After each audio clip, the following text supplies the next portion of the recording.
Have you ever been with a woman who seemed interested, and then the moment you touched her, even something simple, a hand on her back, a brush of her arm, she pulled away? Not dramatically, just slightly, just enough for you to feel it. And in that split second, something in you shut down. You told yourself maybe you misread the signals. Maybe you're not her type. Maybe you're just not the kind of man women feel that way about. I want you to stop right there, because what happened in that moment had nothing to do with your looks, your height, your income, or how funny you are. It had everything to do with something nobody ever taught you. And once you understand it, you will never misread that moment again. I'm Marcus, and this is The Gentle Mind, where we uncover the real psychology that creates desire.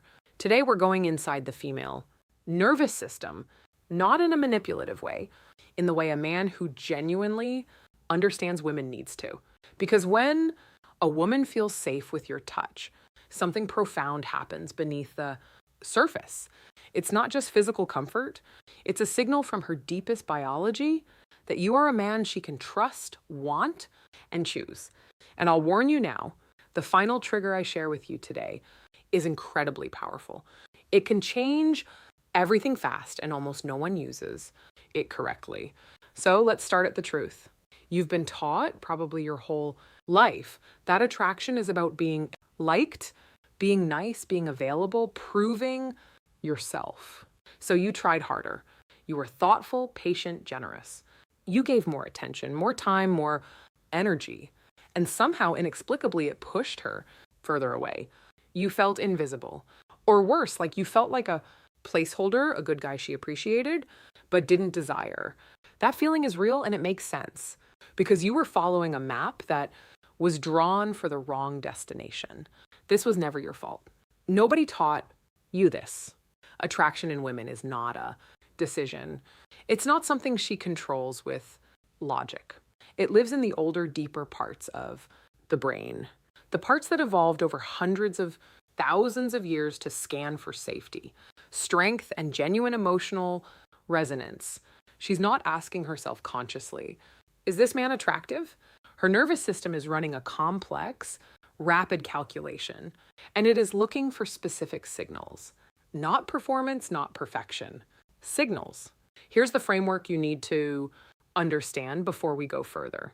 Evolutionary psychology tells us that women are wired to feel attraction most powerfully when they sense two things simultaneously: safety and challenge. Safety without challenge becomes boredom. Challenge without safety becomes anxiety. But when both exist at once, that's the cocktail. That's when her nervous system opens. That's when a light touch on her arm doesn't make her pull back. It makes her lean in. This is the science behind everything we're about to walk through. 7 specific triggers, each one layered, each one grounded in how the female subconscious actually works. And once you stop performing and start embodying these, you won't be chasing anymore. You'll become the man women are trying to win over. Let's get into the first one. Masculine presence. Not your looks, not your style, your energy. Women feel presence before they understand it. It's the man who walks into a room and doesn't immediately scan for approval. He moves at his own pace. His attention isn't scattered, it's intentional. He's not performing calm, he is calm because he's rooted in something inside himself. Here's what that looks like for you.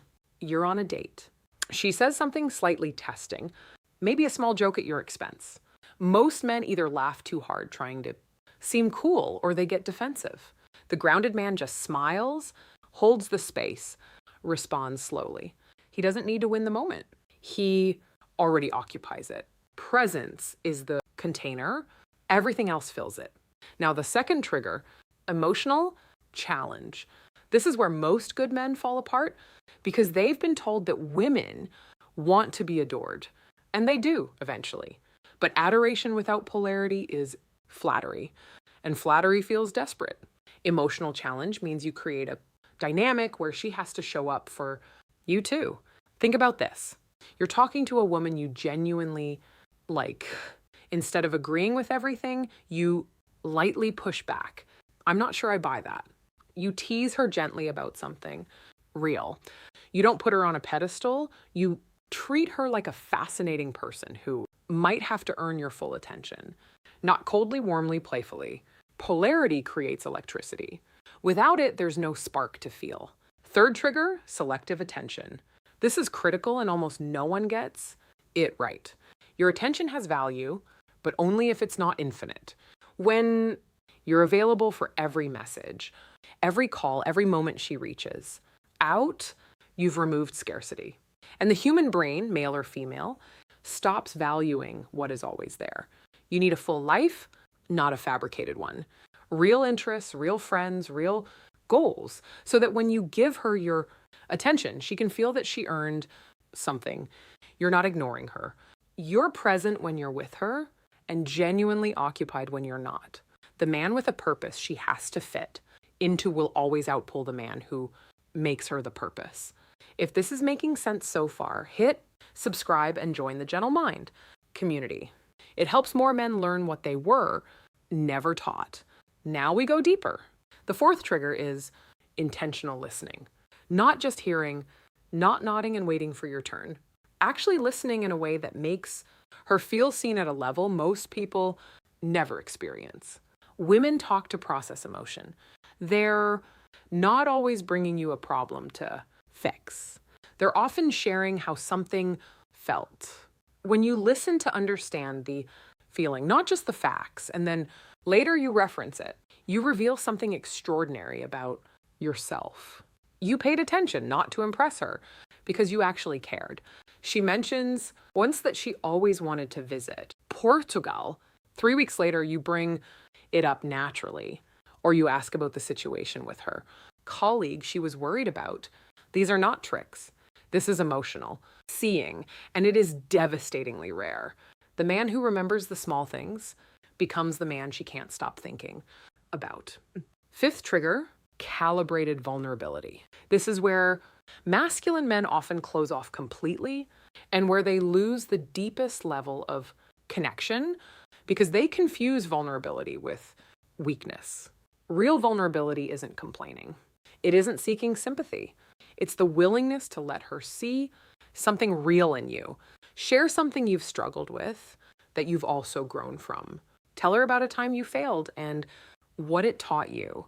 Not snorts as a confession seeking comfort, as a man who knows himself. The difference in how it lands is enormous. Performed strength closes people out. Grounded honesty draws them in. She doesn't want a man without edges. She wants a man who knows his edges and isn't afraid of them. Sixth trigger, gradual physical touch. And here is where we come back to what opened this whole conversation. That moment of pull, that moment of retreat. Because the men who get touch wrong don't get it wrong because they're bad. They get it wrong because they've skipped the steps. Touch is not an event. Touch is a language. And like any language, it has to be learned in sequence.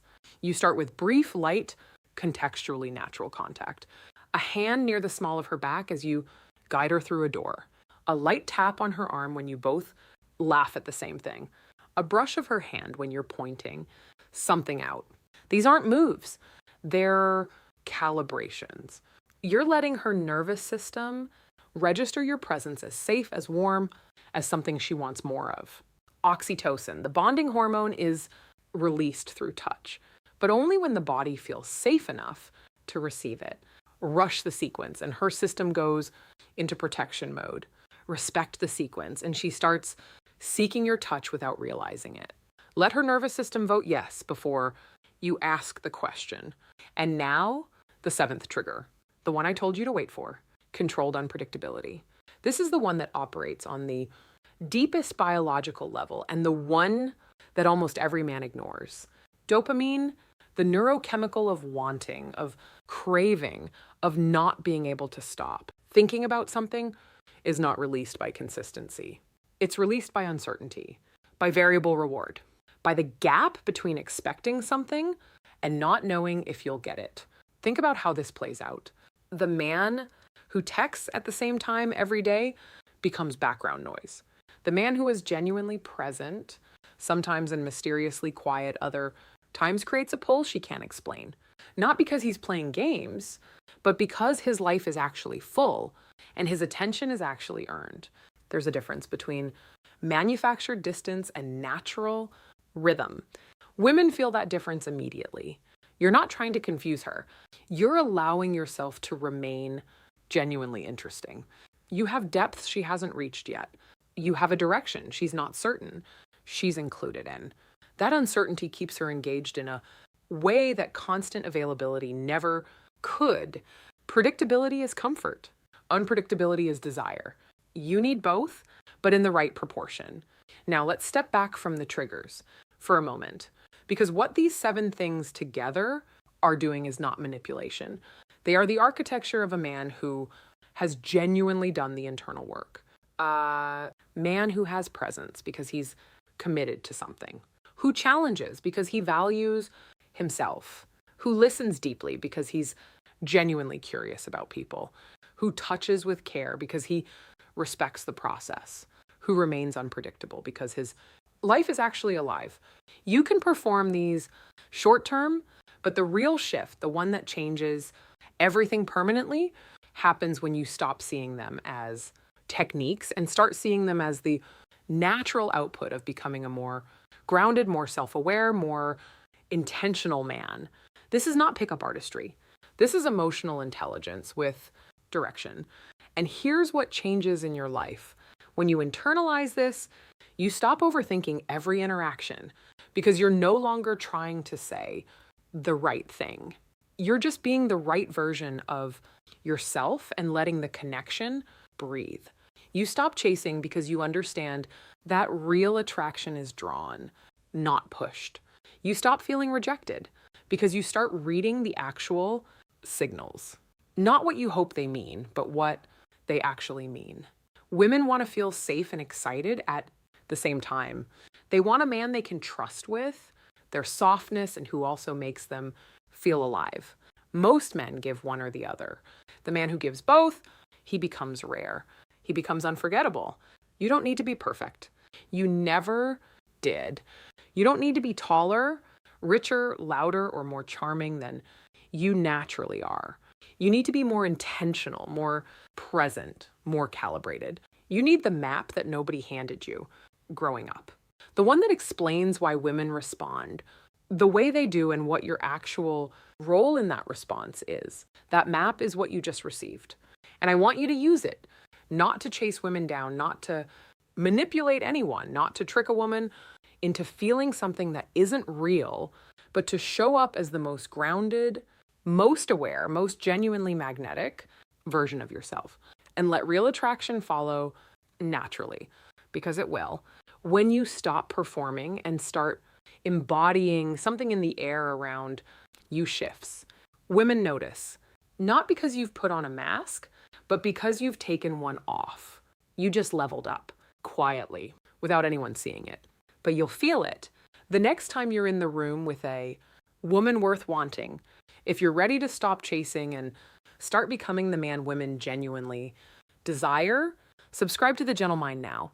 Turn on notifications because the next one will shift your reality again.